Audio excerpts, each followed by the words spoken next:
जो हमारे बड़े बुजुर्ग हैं, वो हमारे हेरिटेज हैं और वो ज़्यादा टाइम हमारे साथ रहने वाले हैं नहीं। तो एक पीढ़ी खत्म होती है, दूसरी का उदय होता है। आज हमें, कल नहीं होंगे, जो कल थे आज नहीं हैं। तो बस अपने बड़ों का सम्मान ज़रूर करें, उनसे बातें सीखें। उनके बाद 5 मिनट, चाहे जैसे अपन कहेंगे तो जॉइंट फैमिली में आज भी रहते हैं, भाई ठीक है, ये है। लेकिन अगर बच्चा भी है, पोता भी है, तो कहेंगे जॉइंट फैमिली में अपने दादा-दादी के पास बैठे, बेटा भी है वो भी माँ के पास बैठे।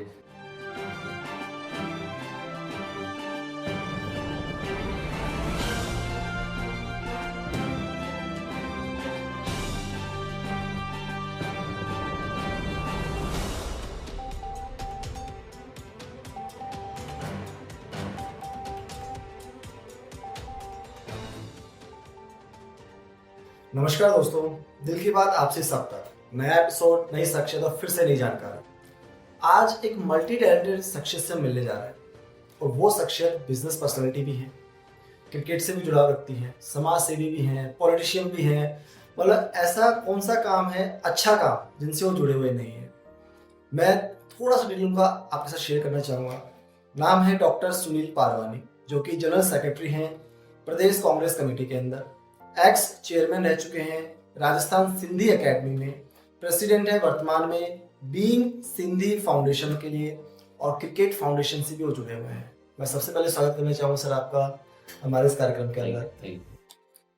सर, इतनी सारी कार्य आप कर रहे हैं, इतने सारे कार्य आप कर रहे हैं और इतने अनुभव आपने जीवन के ले लिए हैं, फिर भी कंटिन्यू आप जारी हैं। ऐसा नहीं कि आपने स्टॉपेज लगा दिया हो। आज भी आप जुझारू व्यक्ति की तरह कार्य कर रहे हैं।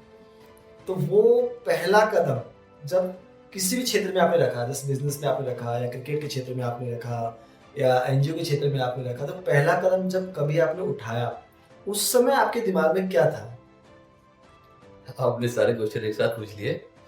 नहीं, आपको पता है कि किसी भी काम को करने से पहले सबसे पहले जो उसका मूल बेस होता है या फाउंडेशन होता है, उसका फैमिली बैकग्राउंड होता है और परिवार के संस्कार और आपका अपब्रिंगिंग होती है। शुरू से ही जुझारू परिवार रहा है, क्योंकि हमारा जब पार्टीशन हुआ था तो हमारा परिवार तत्कालीन सिंध, जो अब पाकिस्तान है, वहाँ से पलायन करके जयपुर आए थे। मेरे दादाजी, पिताजी बहुत छोटे थे।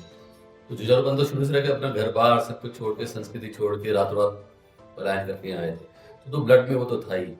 फिर अच्छी परवरिश मिली, पढ़ाई वढ़ाई अच्छी जगह हो गई, अच्छे स्कूल में उन्होंने पढ़ाया। तो शुरू से मन में तो था ही कि हाँ, अपने वो प्रूव करना है।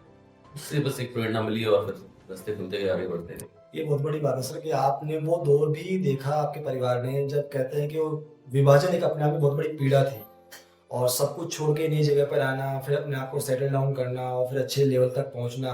तो वो जो दौर आपने जिया, आपके परिवार ने जिया, वो कहीं ना कहीं गुण आपके अंदर पारिवारिक रूप से आपको मिले। एक महत्वपूर्ण सवाल सर, राजनीति को लेकर मैं जरूर जानना चाहूँगा आपसे, बिकॉज आप प्रदेश कांग्रेस कमेटी के अंदर हैं और एक अच्छी शख्सियत, आप अच्छे लेवल पर आप काम कर रहे हैं जनरल सेक्रेटरी के रूप में। तो कहते हैं कि राजनीति देश को बनाती भी है और बिगाड़ती भी है। तो ये मेरा सवाल बेसिकली उन युवाओं के लिए आपसे है जो राजनीति में कदम रखना चाह रहे हैं, देश सेवा करना चाह रहे हैं। तो उनको प्रॉपर गाइडेंस कैसे मिले कि राजनीति वाकई में अच्छी है? आपने जो बात कही है उसमें ये कहूँगा कि ये तो कटु सत्य है कि राजनीति को कहीं लोग आज भी अच्छा नहीं मानते हैं। उनको कहना है यहाँ पे लोगों का आने का मकसद सिर्फ पैसा कमाना या फिर भ्रष्टाचार को बढ़ावा करना या फिर अपने पावर का मिसयूज करना है। ऐसा नहीं है। राजनीति 24 घंटे का जॉब है, 365 डेज। राजनीति का मतलब देश सेवा से ही नहीं है कि आप देश की सेवा कर रहे हो, प्रदेश में आप कुछ बन गए। आप अपने कॉलोनी के 4 घरों में जा रहे हो, उनसे कुछ उनका हालचाल पूछ रहे हो, उनकी किसी तरह से मदद कर रहे हो, चाहे उनकी लाइट नहीं आ रही है या उनके पानी की प्रॉब्लम है, वो भी राजनीति का पार्ट हो सकता है। आप जीरो से स्टार्ट कीजिए और करनी चाहिए राजनीति। आप नहीं कर पा रहे, कोई बात नहीं, अपना वोट डालिए, वो भी राजनीति का पार्ट है। आप एक्टिव रहिए, कहाँ क्या हो रहा है, समाज में क्या हो रहा है। आप जागरूक रहेंगे प्रदेश की, देश की या अपनी कॉलोनी की जो भी समस्या है, उसमें भी अगर आप पार्टिसिपेट करते हैं तो राजनीति का पार्ट होगा। तो सबको राजनीति के रूप से जागरूक होना चाहिए, चाहे एक्टिव हो चाहे नहीं। मतलब सबसे पहले तो आपको कदम बढ़ाना है राजनीति की तरफ, तो सबसे पहले खुद को जागरूक करना पड़ेगा, खुद को पढ़ना, अपने परिवार से और अपने समाज के साथ में जुड़कर, ताकि वो आपके कहते हैं पार्सल आपके आसपास ही है। राजनीति की जागरूक होना बहुत जरूरी है और एक्टिव होना उसके बाद। एक बात और सर, जैसे अभी नई जनरेशन की हम बात कर रहे हैं कि युवा पीढ़ी है देश का सुनहरा भविष्य जिसे हम कहते हैं, और आपका तो अनुभव इतना बड़ा रहा है। आप बिजनेस पर्सनलिटी के रूप में आज वर्किंग में हैं, आज अच्छे खासे बिजनेस आप रन कर रहे हैं। तो जो नई जनरेशन है जो बिजनेस करती है, फिर एक टाइम आता है कि बिजनेस में कभी कभी डाउनफॉल भी आता है। उस समय मोस्टली या तो सुसाइड कर लेते हैं या गिव अप कर जाते हैं, जो आपने देखा भी होगा। तो क्या ऐसा कोई समय आपके जीवन में आया जब आपको भी लगा कि यार मुझे भी गिव अप कर देना चाहिए? बिजनेस में अप्स एंड डाउन्स तो आते हैं, तो पार्ट ऑफ द गेम है। लेकिन अगर आप सही मंजिल पे सही काम कर रहे हैं और आपकी नीयत सही है, मेरे फादर कहते थे कि हिम्मत मर्दा मदद खुदा, और आपकी नीयत साफ है तो आपकी मंजिल आसान है। अगर आप बिजनेस कर रहे हैं, लॉस एंड प्रॉफिट बिजनेस से पार्ट है। हमें कई बार लॉस लगा है तो फादर ने यही कहा कि चलो कोई बात नहीं, बिजनेस में लगाना, जुआ सट्टा तो नहीं किया हमने, आ जाएगा फिर कमा लेंगे। तो मेरा तो ये मूल मंत्र है कि आप नई सही नीयत से सही काम करें। आपको लॉस भी लगेगा, अप्स डाउन आते हैं बिजनेस में। आज भी शेयर मार्केट गिरा हुआ है, कभी गोल्ड चढ़ रहा है तो कभी शेयर गिर रहा है, तो वो तो चलेगा। ग्लोबल मार्केट के हिसाब से दुनिया इतनी छोटी श्रिंक कर गई है कि अगर वहाँ पे अमेरिका में अगर कील भी नीचे गिरती है तो यहाँ पे मार्केट 1000 पॉइंट नीचे गिर जाता है। और अभी तेल का चल ही रहा है, अभी चल ही रहा है, तो क्योंकि वो ट्रम्प ने कुछ बयान दे दिया, ये होता है अगले दिन कुछ पॉजिटिव आता है तो चलता है। तो अपने हाथ में कई चीजें हैं नहीं आज के जमाने में, ग्लोबल मार्केट हो गया है। अपने नीयत से ही रखेंगे, काम से ही करेंगे तो मेरे ख्याल से दिक्कत आएगी। हाँ, एक मेरा मानना है और युवाओं को, मेरे साथियों को, भाइयों को संदेश देना चाहता हूँ कि शॉर्टकट मत चलो। इजी मनी जो होता है कि मैं शॉर्टकट चल लूँ और यहाँ से निकल लूँ और वहाँ पहुंच जाऊँ रातों रात कमल, वो नहीं है। मेहनत तो करनी पड़ेगी, आपको चल के ही जाना पड़ेगा। आप सीढ़ी से जाओगे चाहे लेट पहुंचोगे, लेकिन आप सही पहुंचोगे। लिफ्ट से हो सकता है रास्ते में खराब हो जाए, भटक भी जाओ। नहीं सर, ये बात तो आपने बड़ी मजेदार बात कही है हंसी मजाक में, कि हर कोई शॉर्टकट अपनाना चाह रहा है। उसको लगता है कि फटाफट मनी बन जाए, इजी मनी, लेकिन उसके मनी की कदर भी नहीं होता। पसीने से कमाओगे उसकी कदर भी होगी, आपको खर्चा भी साथ से करो। जल्दी से अच्छी सी लग्जरी गाड़ी मिल जाए, बढ़िया सा अच्छा सा मकान मिल जाए, उसके लिए शॉर्टकट सभी अपना रहे हैं। एम्बिशियस होना ठीक है, अच्छी बात है, लेकिन ओवर एम्बिशियस होना और उसके लिए गलत रूट लेना, ये तो वो कहीं ना कहीं नुकसानदायक है, बहुत आपके लिए भी है, परिवार के लिए भी और समाज के लिए भी। सर, क्रिकेट में जैसे आपका जुड़ाव रहा है शुरू से, आज भी क्रिकेट अकेडमी से आप जुड़े हुए हैं, तो एक बात मेरे जहन में थी कि मोस्टली जब बच्चा क्रिकेट खेलता है घर से बाहर, छोटा सा बच्चा, तो फैमिली उनको डांट देगी तो क्या क्रिकेट खेलता रहता है, पढ़ाई कर ले, है ना, उसको वहां से डाइवर्ट करते हैं। तो क्या वाकई में क्रिकेट के माध्यम से भी हम करियर बना सकते हैं? और जब छोटे थे तो सब घर वाले कहते थे कि पढ़ोगे लिखोगे बनोगे नवाब, खेलोगे कूदोगे होगे खराब। हमें उल्टी बात कर आज के दिन अगर आप खेलोगे तो नवाब बन सकते हो, आईपीएल में आप रातों रात हीरो बन सकते हो। भाई अपना करियर ही बनाना है ना। आप पढ़ाई करके भी जॉब करेंगे या बिजनेस करेंगे, अच्छी बात है, नॉलेज होनी चाहिए। लेकिन अगर आपको लगता है कि करियर के हिसाब से क्रिकेट या कोई अदर स्पोर्ट्स, आज ओलंपिक में भी इंडिया के आप देख लो मेडल्स बढ़ते जा रहे हैं, चाहे जिम अलग चीज में आते जा रहे हैं, कोई बुराई नहीं है। मैं स्कूल टाइम में क्रिकेट खेलता था, फिर कॉलेज में भी था, उसके बाद क्लब से जुड़ा और भी जयपुर जिला क्रिकेट संघ में उपाध्यक्ष भी रहा हूँ। वर्तमान में मेरी खुद की मानसरोवर क्रिकेट एकेडमी है, जहाँ पे बच्चे आते हैं, जो बच्चे सक्षम हैं, बहुत अच्छा खेलते हैं, लेकिन इकोनॉमिकली फिट नहीं है, उनको प्रॉब्लम है, उनको भी हम वैसे भी हेल्प करते हैं।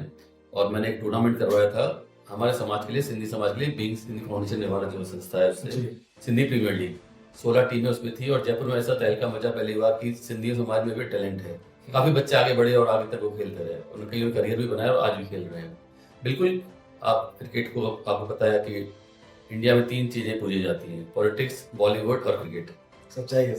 तो क्रिकेट में अगर कोई आगे बढ़ना चाहे तो हमसे भी बात करें, हम हेल्प भी करेंगे, गाइड भी करेंगे। और जरूर आपको अगर है, जज्बा है और आपके मन में पैशन है तो जरूर क्रिकेट को आप कंसिडर कर सकते हैं। सर, आपने भी फाउंडेशन का जिक्र किया, बीइंग सिंधी फाउंडेशन, तो बेसिकली जैसे इसके बैनर में आपने भी क्रिकेट ऑर्गेनाइज किया था, तो सिंधी फाउंडेशन का मुख्य लक्ष्य क्या, भविष्य में लेकर क्या प्लानिंग है आपको इसको लेकर?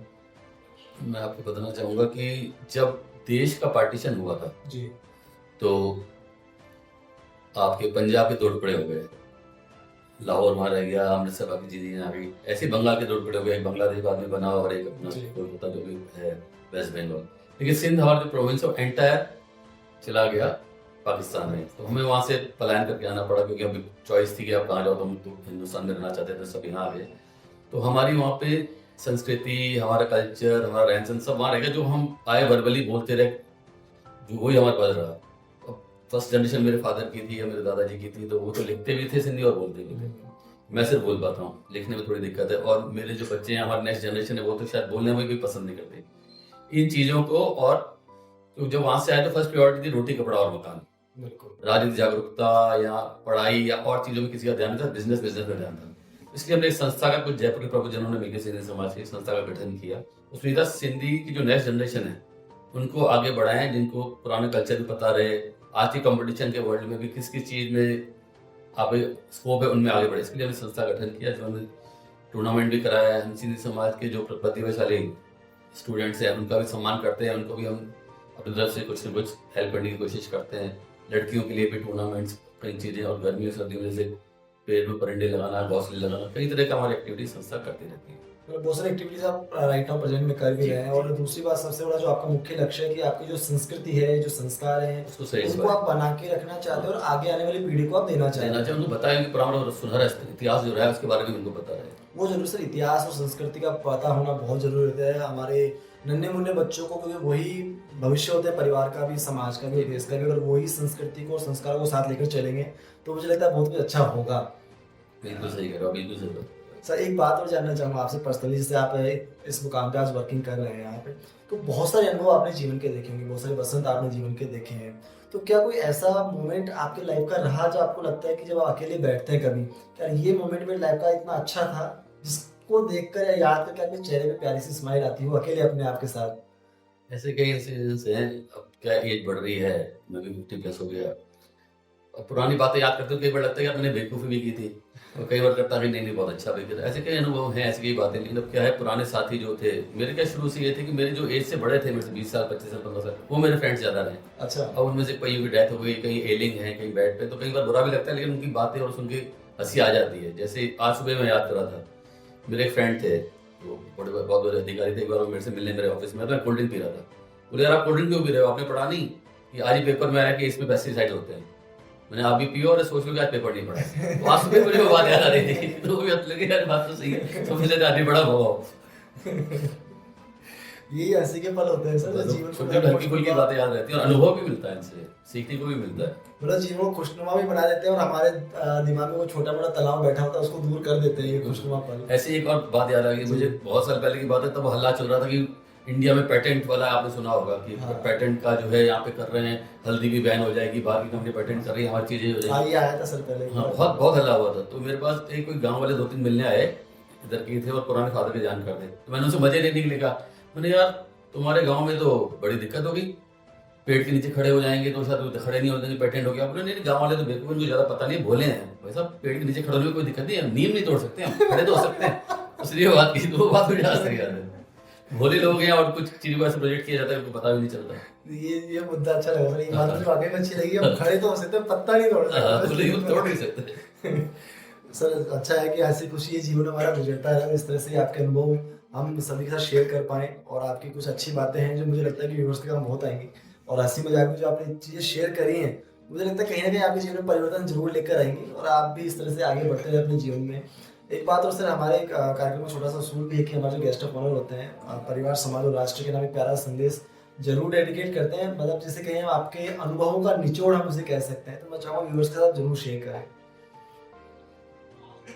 मैं छोटी सी एक बात कहना चाहता हूँ कि जो हमारे बड़े बुजुर्ग हैं वो हमारे हेरिटेज हैं, और वो ज़्यादा टाइम हमारे साथ रहने वाले हैं नहीं। वो एक पीढ़ी खत्म होती है, दूसरी का उदय होता है।